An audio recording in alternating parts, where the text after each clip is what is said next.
पहा विद्यार्थी मित्रांनो, 26 नोव्हेंबर हा दिवस आपण भारतीय संविधान दिन म्हणून साजरा करतो आणि त्याच दिवशी डॉक्टर बाबासाहेब आंबेडकर यांच्या पुतळ्याचं अनावरण युनेस्कोच्या मुख्यालयामध्ये झालेलं आहे। मग आपल्यासाठी ही परीक्षेच्या दृष्टीने फार महत्त्वाची घडामोड आहे की युनेस्कोच्या मुख्यालयात डॉक्टर बाबासाहेब आंबेडकर यांच्या पुतळ्याचं अनावरण झालेलं आहे। ठिकाण कोणतं? तर युनेस्कोचं मुख्यालय आहे पॅरिसला, फ्रान्सची राजधानी पॅरिसला। तिथे युनेस्कोचं मुख्यालय आहे, त्या मुख्यालयामध्ये डॉक्टर बाबासाहेब आंबेडकर यांच्या पुतळ्याचं अनावरण झालेलं आहे। मग हे अनावरण भारताच्या संविधानाच्या 75व्या वर्धापना दिनानिमित्त झालेलं आहे। मग ह्या कोण्या पुतळ्यापासून कोण्या धातूपासून हा पुतळा बनलेला आहे? तर कांस्य म्हणजे ब्रॉन्झ या धातूपासून हा पुतळा बनलेला आहे। त्याची उंची 3 फुटाची उंची आहे त्या पुतळ्याची। शिल्पकार कोण आहेत?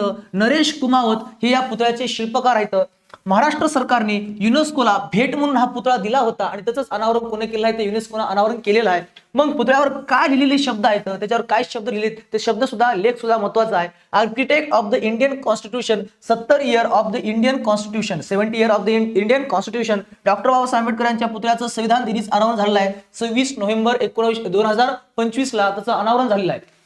मग युनेस्कोच्या मुख्यालयात युनेस्कोचे महासंचालक खालिद अल यनाय हे यावर्षीच महासंचालक बनलेले आहेत। जे पहिले अरब महासंचालक आहेत, त्यामुळे ते सुद्धा नाव ध्यानात ठेवा, खालिद अल यनाय यांच्या हस्ते पुतळ्याचं अनावरण झालेलं आहे। मग आपल्या परीक्षेला अशा प्रकारचा प्रश्न येऊ शकतो की 26 नोव्हेंबर रोजी खालीलपैकी कोणत्या जागतिक संघटनेच्या मुख्यालयात डॉक्टर BR आंबेडकर यांच्या पुतळ्याचं अनावरण करण्यात आलेलं आहे? प्रश्नाचं उत्तर आहे आपलं युनेस्को, पॅरिस मध्ये, फ्रान्सला। अशा प्रकारे तुम्हाला जर अजून चालू घडामोडीच्या तुम्हाला रोजच्या रोज डेली अपडेट्स पाहिजे असतील तर आपल्या चॅनलला सबस्क्राईब करून ठेवा। तोपर्यंत धन्यवाद।